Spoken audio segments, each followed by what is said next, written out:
우리가 테니스 능력 향상을 위해 중점적으로 보는 세 가지 요소가 있습니다. 파워, 컨트롤, 그리고 스핀이죠. 제가 예전 영상에서 파워와 컨트롤에 대해서는 한번 다뤄봤던 적이 있었고, 이번 영상에서는 스핀 그 하나만 다뤄보려고 하거든요.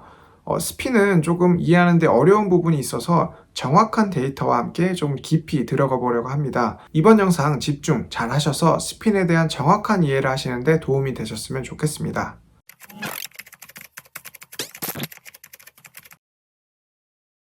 테니스에서의 스핀은 단순히 공의 회전만을 뜻하는 게 아닙니다. 잡고 돌리기, 이 두 가지 단계가 형성이 되어야지 우리가 스핀에 대해서 더 깊게 이해할 수 있거든요. 이 두 가지 과정을 대표하는 용어는 바로 바이트와 스냅백 효과입니다. 먼저 바이트, 물다라는 뜻의 이 단어는 라켓이 공을 앙 물듯이 스트링이 공을 잡아주는 듯한 현상을 말하는 것입니다. 무슨 말이냐면 공과 스트링 간의 마찰력을 이용해 공이 라켓면에서 미끄러지지 않게 딱 잡아주는 과정이 바이트라고 할 수 있겠습니다. 이해를 돕기 위해 다른 스포츠의 예를 먼저 들어보겠습니다.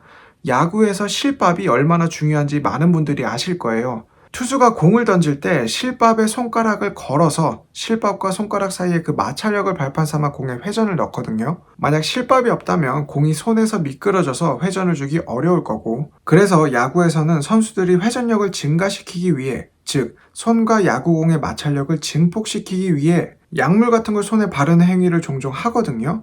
근데 이게 너무 사기적이라 완전 금지된 행동입니다. 그만큼 공에게 작용하는 마찰력은 스핀에 많은 영향을 준다는 반증이겠죠.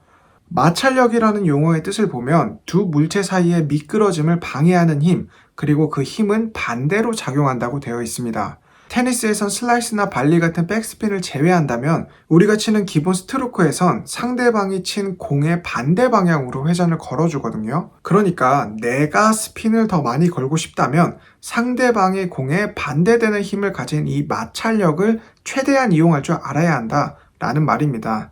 그리고 상대방의 스핀, 나의 스핀, 그 사이에 작용하는 공을 꽉 잡아주는 힘, 그게 바이트다라고 말할 수 있겠습니다.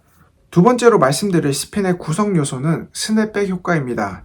공을 쳐야 하는데 라켓이 공을 잡고만 있을 수는 없겠죠. 공에 회전을 걸려면 회전하는 방향으로 이동하는 힘이 있어야 하는데 이때 필요한 게 스냅백입니다. 스냅백 효과는 공의 힘이 작용하는 방향으로 줄이 뒤로 밀려나는 현상을 말하는데요. 공에게 밀려 줄이 잘 늘어나고 또 늘어난 만큼 다시 잘 돌아와야지 공에게 돌려줄 힘이 생기는 그런 원리입니다. 마치 줄타기나 양궁처럼 줄이 늘어났다가 반대로 다시 튕겨내면서 그 힘을 최대한 잘 전달해 줄 수 있어야 하는 건데, 만약 그 줄이 뒤로 늘어나지 않았다면 그만큼 앞으로 쏘아줄 힘이 없겠죠. 반대로 줄이 잘 늘어난다고 해도 물체가 줄에 잘 걸려있지 않다거나 앞으로 쏘아줄 탄성이 부족하다면 그만큼 힘을 온전히 전달하는데 어려움이 있을 것입니다. 테니스에서도 마찬가지로 공이 잘 걸린 다음 잘 쏘아줄 수 있는 스냅백 효과를 최대한 활용하는 게 스핀을 거는 데 도움이 됩니다. 자, 그렇다면 이 두 가지 요소를 인용해서 마찰력도 엄청 강하고 탄성도 많이 뛰는 그런 줄들은 스핀도 당연히 많이 걸어주겠네 라는 생각이 자연스럽게 드실 겁니다. 실제로 한 웹사이트에서 많은 줄들을 가지고 실험을 했는데 그중 스핀 포텐셜, 스핀을 많이 내줄 수 있는 능력을 수치화시킨 차트가 있습니다. 자, 그런데 이 스핀 포텐셜을 다룰 때는 여기 보시면 공과 스트링 간의 마찰력도 중요하지만 스트링과 스트링 간에 부딪히는 마찰력도 중요하게 생각합니다. 보통 스핀을 걸 땐 메인 스트링이 양옆으로 움직이거든요. 크로스 스트링은 거의 움직임이 없고, 그게 무슨 뜻이냐면 메인 스트링이 스냅백을 할 때마다 크로스 스트링과 마찰이 일어난다는 거예요. 그 마찰력이 클수록 스냅백 효과에, 그러니까 줄을 늘어뜨리는데 방해를 하고 있다는 거거든요.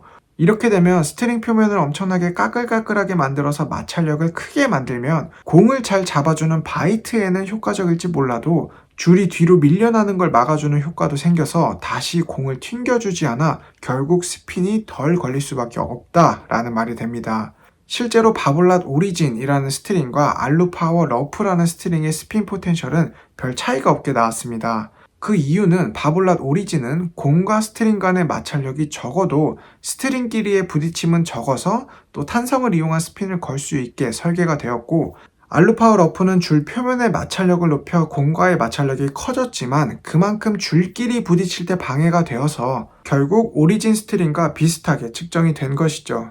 게다가 오리진은 줄의 텐션 유지도 잘 되고 공에게 에너지 전달도 더 효율적이니 같은 스핀 능력이라면 바볼랏 오리진이 더 많은 이점을 보유하고 있죠. 자, 그렇다면 마찰력을 높여줄 게 아니라 마찰력은 고정시키고 탄성을 조금 건드려 보는 건 어떨까요? 왜 같은 고무줄도 좀 팽팽하게 해서 튕기는 거랑 조금 느슨하게 해서 튕기는 거랑 느낌이 많이 다르잖아요. 스트링도 비슷하지 않을까요? 텐션을 조금 내려서 줄을 많이 늘어나게 한다면 탄성에 영향을 줄 수도 있지 않을까요? 같은 매체에서 텐션만 52와 62로 다르게 하고 그 외의 것들은 똑같은 조건들을 맞춘 후에 실험을 진행했습니다. 공의 속도는 56마일, 시속 약 90km로 같은 속도, 경사 40도, 그리고 라켓에 맞기 전에 공의 스핀은 분당 마이너스 3820회, 마이너스는 공이 회전하는 방향을 의미하는 것이고요. 아까 상대의 공이 회전하는 방향의 반대 방향으로 내가 스핀을 만들어낸다고 했죠. 결과값은 공이 스트링에 맞은 후에 그 반대 방향으로 회전이 되어 양수로 나옵니다. 물론 숫자가 높으면 높을수록 스핀이 더 많이 걸렸다는 뜻입니다. 먼저 바볼라 토닉커트 16이라는 것을 봤을 때 천연커트 제품이고 텐션이 52일 땐 분당 1642회, 텐션이 62일 땐 1524회, 텐션이 낮을 때 스핀을 더 많이 겁니다. 럭실론 회사의 알로파워 16은 폴리에스터 재질이고 텐션이 52일 땐 분당 1777회, 62일 땐 1626회로 방금 전 토닉커트보다 스핀량 자체가 많으면서 텐션이 낮을 때 스핀이 더 많이 걸리는 경향이 있었습니다. 그 밑에 알루파워 러프는 그보다 더 많은 스핀을 가지고 있었고요. 여기까지만 보면 텐션이 낮을수록 스핀이 더 많이 걸리는 것 같아 보입니다. 하지만 바로 밑에 있는 럭실론에서 만들고 폴리에스터 재질인 오리지널 16이라는 스트링은 텐션이 52일 때 1681회, 62일 때 1690회로 별 차이는 없지만 텐션이 높을 때 스핀이 더 많이 걸리는 것을 보실 수 있습니다. 윌슨 NXT 16이라는 스트링은 텐션이 52일 때 회전량이 1207회지만 62일 때 1422회로 텐션이 높아졌을 때 급격하게 스핀의 횟수가 늘어난 것을 보실 수 있죠. 이 차트를 보시면 텐션이 낮으면 스핀이 많이 걸린다 라고 한마디로 정의할 수 있으신가요? 줄의 재질 차이뿐만이 아니라 같은 폴리 재질이어도 변수라는 게 존재하는데 한마디로는 조금 힘들겠죠. 이처럼 줄의 마찰력과 탄성은 서로 좋은 영향을 주기도 하면서 반대로 그 좋은 점을 상쇄하기도 해서 그로 인한 변수가 굉장히 많습니다. 그래서 해외 자료들을 찾아보면 스핀과 텐션 자체의 연관성은 별로 없다라고 많이들 얘기하기도 합니다. 자, 오늘 영상 정리를 좀 해보자면 스핀을 구성하는 요소는 바이트, 마찰력, 스냅백, 탄성 이 두 가지가 있다. 하지만 이 마찰력이 많이 높다고 해서 스핀을 많이 걸어주는 것도 아니고 텐션과 스핀의 관계를 한마디로 정리할 수는 없다. 스핀에 대한 영상을 준비하면서 자료를 찾아보면 찾아볼수록 좀 어려워졌던 것 같아요. 특히나 탄성과 마찰력의 그 적정선을 찾는 게 굉장히 어려워 보입니다. 제 개인적인 생각으로는 스트링을 구매하실 때 바깥에 스핀용 스트링이다 라고 써져 있는 거를 구매하시는 게 조금 마음이 편하실 것 같아요. 텐션 자체를 건드리는 거는 내가 익숙했던 파워와 컨트롤도 함께 조정이 되는 거니까 이 점을 잘 고려하셨으면 좋겠습니다. 더 추가적으로 제 개인적인 생각은 고정 댓글로 남길 테니까 한번 확인해 주시고 또 궁금한 점 있으시면 댓글로 남겨주시기 바라겠습니다.